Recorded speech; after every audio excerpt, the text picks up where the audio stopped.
एक घने दरख्त पर एक चिड़िया अपने छोटे से घोंसले में अपने बच्चों के साथ रहती थी। चिड़िया बहुत मेहनती और जिम्मेदार माँ थी।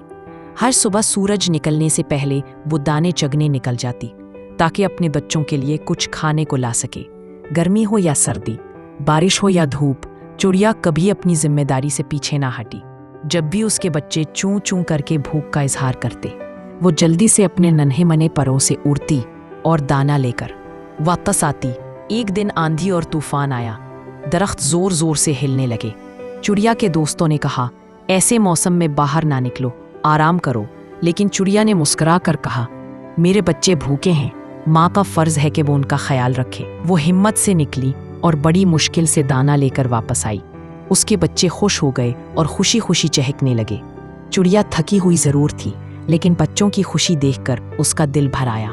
वो जानती थी कि माँ की मोहब्बत में ताकत होती है और वो हर मुश्किल का मुकाबला कर सकती है।